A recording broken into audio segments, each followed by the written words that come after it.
राजनीति में अक्सर कहा जाता है कि हर चुनाव सिर्फ सीटों का हिसाब नहीं होता बल्कि जनता के मूड का आईना भी होता है। यही वजह है कि बिहार की बांकीपुर और मध्य प्रदेश की दतिया विधानसभा सीट के नतीजों ने पूरे देश का ध्यान अपनी ओर खींच लिया है। बीजेपी दोनों सीटें जीतना चाहती थी, लेकिन नतीजे उसके मुताबिक नहीं आए। ऐसे में सबसे बड़ा सवाल यही है कि क्या ये हार सिर्फ 2 सीटों तक सीमित है या फिर इसके पीछे कोई बड़ा राजनीतिक संदेश छिपा है।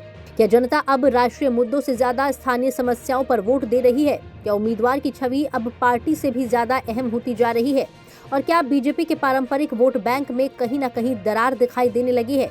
इन सवालों का जवाब समझना इसलिए भी जरूरी है क्योंकि आने वाले महीनों में कई बड़े चुनाव होने हैं। इतिहास बताता है कि उपचुनाव हमेशा सरकार का भविष्य तय नहीं करते, लेकिन वे जनता के मन में चल रहे बदलाव की पहली झलक जरूर दिखा देते हैं। इसलिए बांकीपुर और दतिया के नतीजों को सिर्फ हार जीत के आंकड़ों से नहीं बल्कि जनता के संदेश के रूप में समझना होगा। अगर कोई राजनीतिक दल इस संदेश को समय रहते समझ लेता है तो वो अपनी रणनीति बदल सकता है, लेकिन अगर नजरअंदाज करता है तो यही छोटे संकेत आगे चलकर बड़े झटकों में बदल सकते हैं। सबसे पहले बात करते हैं बिहार की बांकीपुर सीट की। ये सीट वर्षों से बीजेपी का मजबूत गढ़ मानी जाती रही है। यह पार्टी लगातार जीत दर्ज करती आई थी और इसलिए इस बार भी बीजेपी को भरोसा था कि इतिहास दोहराया जाएगा, लेकिन इस बार कहानी बदल गई। जनसुराज के प्रशांत किशोर ने इस चुनाव को पूरी तरह स्थानीय मुद्दों पर केंद्रित रखा। उन्होंने रोजगार, शिक्षा, भ्रष्टाचार और विकास जैसे सवालों को जनता के बीच लगातार उठाया। दूसरी तरफ बीजेपी राष्ट्रीय मुद्दों और अपने संगठनात्मक नेटवर्क पर भरोसा करती रही। नतीजा ये हुआ कि बड़ी संख्या में मतदाताओं ने बदलाव के पक्ष में वोट दिया।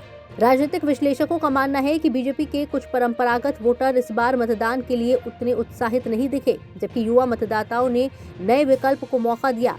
यहाँ एक और बात समझना जरूरी है, इस चुनाव में सिर्फ बीजेपी को नुकसान नहीं हुआ बल्कि ये भी साफ हुआ कि जनता हर बार पारंपरिक विपक्ष को ही विकल्प नहीं मानती।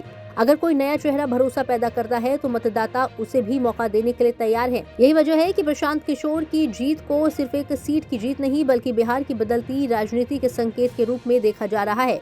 हालांकि ये कहना अभी जल्दबाजी होगी कि इसका असर पूरे बिहार में दिखाई देगा, लेकिन इतना जरूर कहा जा सकता है कि बीजेपी को अपने संगठन, उम्मीदवार चयन और स्थानीय मुद्दों पर पहले से ज्यादा ध्यान देना होगा। अगर पार्टी अपने पारंपरिक समर्थकों की नाराजगी दूर नहीं कर पाई तो आने वाले चुनाव में चुनौती और बढ़ सकती है। अब बात करते हैं मध्य प्रदेश की दतिया सीट की। यहाँ की तस्वीर थोड़ी अलग जरूर है, लेकिन संदेश कम महत्वपूर्ण नहीं है। दतिया पहले भी कांग्रेस के पास थी और इस बार भी कांग्रेस ने सीट बचाने में सफलता हासिल की है। बीजेपी ने यहाँ पूरी ताकत लगाई, चुनाव प्रचार में बड़े नेता उतरे, संगठन सक्रिय रहा और जाति समीकरण साधने की भी कोशिश हुई, लेकिन इसके बावजूद नतीजा बीजेपी के पक्ष में नहीं गया। सवाल उठता है कि आखिर कमी कहाँ रह गई। राजनीतिक जानकारों का मानना है कि स्थानीय स्तर पर कार्यकर्ताओं की नाराजगी, उम्मीदवारों को लेकर असंतोष और कुछ विकास से जुड़े मुद्दों ने बीजेपी की राह मुश्किल बना दी। दूसरी तरफ कांग्रेस ने स्थानीय चुनाव को स्थानीय मुद्दों पर ही बनाए रखा। दिलचस्प बात यह भी रही कि आजाद समाज पार्टी जैसे छोटे दलों ने भी अच्छा वोट हासिल किया। इसका मतलब यह है कि विपक्षी वोट पूरी तरह कांग्रेस के खाते में नहीं गए। यानी अगर विपक्ष बटा हुआ होने के बावजूद बीजेपी को चुनौती दे सकता है तो आने वाले समय में मुकाबला और दिलचस्प हो सकता है।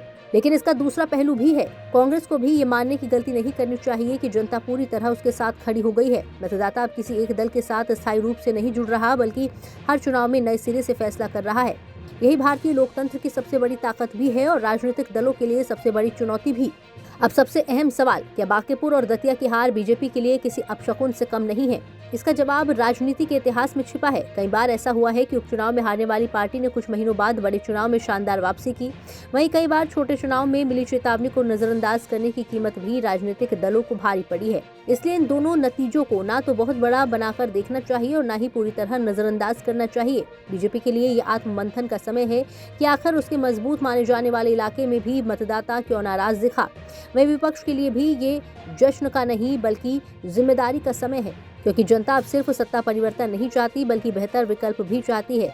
आज का मतदाता जाति, धर्म और नारों के साथ साथ रोजगार, शिक्षा, स्वास्थ्य, सड़क, बिजली और स्थानीय विकास जैसे मुद्दों पर भी फैसला कर रहा है। यही वजह है कि हर चुनाव पहले से ज्यादा चुनौतीपूर्ण होता जा रहा है। आखिर में यही कहा जा सकता है कि बांकीपुर और दतिया का फैसला सिर्फ 2 सीटों का चुनावी परिणाम नहीं है। ये लोकतंत्र का वह संदेश है जिसमें जनता कह रही है कि कोई भी राजनीतिक दल खुद को अजय न समझे। जनता हर चुनाव में अपने फैसले से नेताओं को ये याद दिलाती है कि लोकतंत्र में आखिरी ताकत सिर्फ और सिर्फ मतदाता के पास होती है। अब देखना होगा कि बीजेपी और विपक्ष इस संदेश को कितनी गंभीरता से लेते हैं, क्योंकि आने वाले चुनाव में यही समझ उनकी सबसे बड़ी ताकत या सबसे बड़ी कमजोरी बन सकती है। ब्यूरो रिपोर्ट, जी मीडिया।